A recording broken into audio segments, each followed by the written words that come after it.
২০ দলের এবারের বিশ্বকাপ খেলতে হাজার হাজার মাইল পাড়ি দিয়ে যুক্তরাষ্ট্র পৌঁছাবে অধিকাংশ দলের খেলোয়াড়, কোচিং স্টাফ ও ভক্ত সমর্থকরা। তবে এই তালিকায় আছে মাঠের উইকেটও। হ্যাঁ, ঠিকই শুনেছেন, যারা নিয়মিত খেলার খোঁজ খবর রাখেন তাদের জানার কথা, আমেরিকার নিউ ইয়র্কের নাসাউ স্টেডিয়াম তৈরি করা হয়েছে অস্থায়ীভাবে।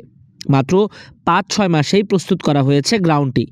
এত স্বল্প সময়ে এখানে উইকেট তৈরি করা সম্ভব নয়, তাই এই ভেন্যুতে বসানো হয়েছে ড্রপ ইন পিচ, যেগুলো তৈরি হয়েছে অস্ট্রেলিয়ার অ্যাডিলেইডে। ড্রপ ইন উইকেটগুলো তৈরি করেছেন অ্যাডিলেড ওভাল স্টেডিয়ামের কিউরেটর ড্যামিয়ান হোউ। অজি এই কিউরেটর 10টা ড্রপ ইন পিচ তৈরি করেছেন, যার মধ্যে 4 উইকেটে হবে খেলা, আর অনুশীলনের জন্য বানানো হয়েছে 6টা পিচ। এই উইকেটগুলো অ্যাডিলেড থেকে জাহাজে করে 14,000 মাইল পাড়ি দিয়ে প্রথমে পৌঁছায় ফ্লোরিডায়।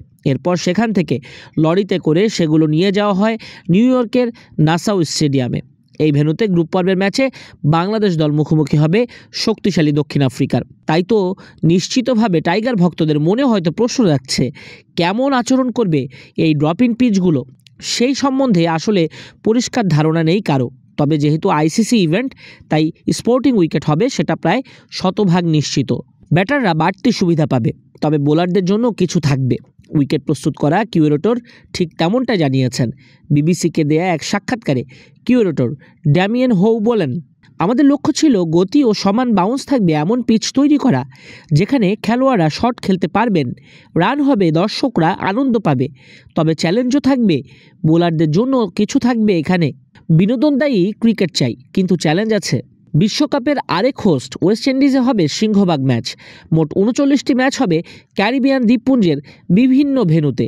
গ্রুপ পর্বে বাংলাদেশ 2টি ম্যাচ খেলবে উসাইন বোল্টের দেশ জ্যামাইকার রাজধানী কিংস্টনে। নেদারল্যান্ডস ও নেপালের বিপক্ষে সেই ম্যাচগুলো হবে।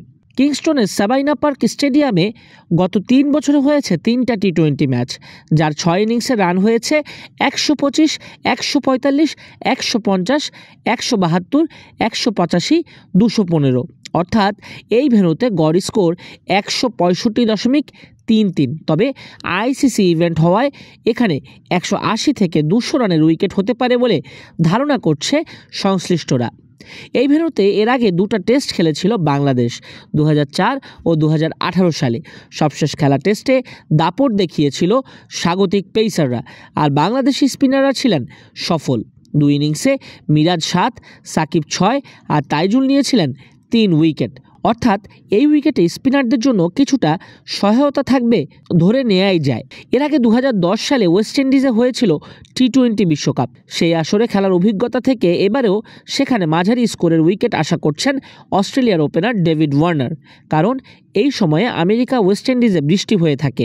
আইপিএল চলাকালীন এক সাক্ষাৎকারে ওয়ার্নার বলেন, জুনে যুক্তরাষ্ট্র ও ওয়েস্ট ইন্ডিজে উইকেট মন্থর ও নিচু বাউন্সের উইকেট হবে বলে আমার ধারণা। থাকবে হালকা টার্নও।